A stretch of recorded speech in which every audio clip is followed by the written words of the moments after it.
अस्सलाम वालेकुम। आज हम बना रहे हैं इमली के पकौड़े। तो चलें स्टार्ट करते हैं।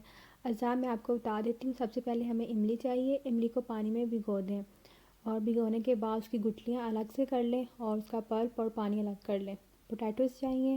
अब जितनी आप मिक़दार रखना चाहती हैं आप रख लें। अनियन चाहिए और साथ ही सब्ज़ मिर्च बड़ी कटी हुई। और स्पाइसेस में हमें कसूरी मेथी चाहिए, धनिया, सॉल्ट, लाल मिर्च और उसके साथ चाट मसाला। आप इसको अपने टेस्ट के हिसाब से रखेंगे। आप जिस हिसाब से पकौड़े बनाना चाहती हैं उस हिसाब से आप इसमें ये स्पाइसेस ऐड कर सकती हैं। और स्पाइसेस ऐड करने के बाद उसका टेस्ट कर लें कि वो कैसा है। और साथ ही हम थोड़ी सी इसमें पालक डाल रहे हैं, बारीक कटी हुई। भिगोई हुई इमली को गुठलियों से अलग कर लें और उसका पानी साइड पे कर लेंगे। पानी हम पकौड़े में यूज़ करेंगे और इसी पानी से हम पकौड़े वाला पेस्ट बनाएंगे। इसमें पानी हमने यूज़ नहीं करना। यहाँ पे मैं बेसन ले रही हूँ 2 कप और हाफ़ कप जो सा वो मैदा ले रही हूँ। अब एक बॉल लें और बॉल लेने के बाद अपने सारे स्पाइसेस और सारे इंग्रेडिएंट जो से हैं वो इसमें डाल लें।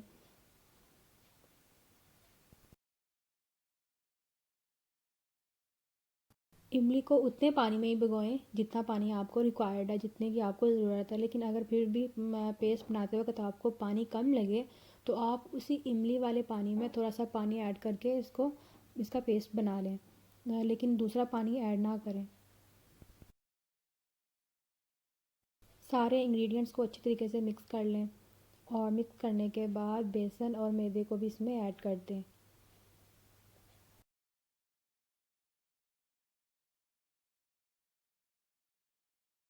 हमने सारे इंग्रेडिएंट्स और सारे स्पाइसेस डाल के इसे मिक्स कर लिया है और अब इमली के पानी में ही इसका पेस्ट बनाना है हमने।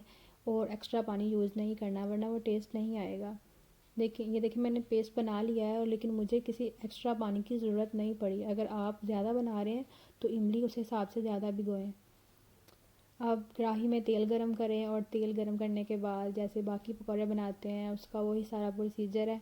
1 बाय 1 करके सारे पकौड़ास बना लें।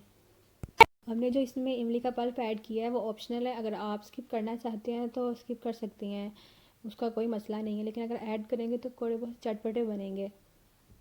प्रॉपर गर्म होना चाहिए क्योंकि इसमें इमली का पल्प और इमली का पानी शामिल है तो ये नीचे लगेंगे अगर ऑयल अच्छी तरीके से गर्म नहीं होगा। और बहुत ही ज़्यादा क्रिस्पी बनेंगे। आप ट्राई ज़रूर कीजिएगा। और अगर आपको वीडियो अच्छी लगे तो प्लीज़ लाइक और शेयर ज़रूर कीजिएगा अपनी दोस्तों के साथ, अपने फैमिली रिलेटिव्स में, सब में। तो पकौड़े तकरीबन हमारे रेडी हैं।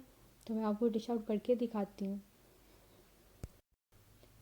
ये लीजिए पकौड़े हमारे रेडी हैं। बहुत ही ज़्यादा क्रिस्पी बने हैं और बहुत ही चटपटे बने हैं।